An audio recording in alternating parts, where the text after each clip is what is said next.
अजून मेरेन ह्यो कचरो पडलेलो आहा तो अजून मेरेन म्युन्सिपाल्टीन उखलूंक ना आनी तो असोच कचरो सगळे कडेन पडलेलो आहा आनी हांगा गार्बेजीची बॅग भरून दवरल्या तिवूय उखलूंक ना।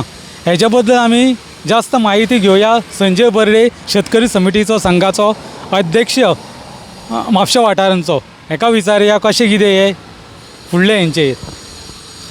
आयज आमी पळयता आसतलो हांगा कचरो जो कलंगूट रोड आणि पणजी रोडांसून बीच मदीं देवस्थानच्या मदोमद हो जागो आसलेलो आसा। हांव बोडगेश्वर शेतकरी संघटनेचो अध्यक्ष आसल्या कारणान हितूनसून म्हापसा नगरपालिका जी आसा तेंच्यांनी सुद्दां हांगा स्टॉलाचे पयशे सुद्दां कलेक्शन केल्ले। म्हाका दिसता आमच्या हिशोबान कमीत कमी तांकां 7 ते 8 लाख रुपया ते कलेक्शन केलेले आसा। म्युन्सिपाल्टी एरियेन पडटा तेन्ना नगरपालिकेक हितून हक्क आसता की पयशे कलेक्शन करपाक, पूण पयशे कलेक्शन करता आसतना आनी आयज जर परिस्थिती पळयत जाल्यार कचरो आहा तसो आसा।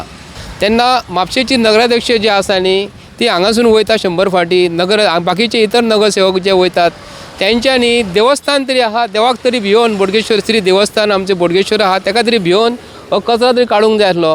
परिस्थिती एकदम वायट आसा म्हापशा शहराची। तेन्ना वयता आसतना आमी म्हणटा हांगा म्हापशा शहर एक स्वच्छ आसपाक जाय म्हणून।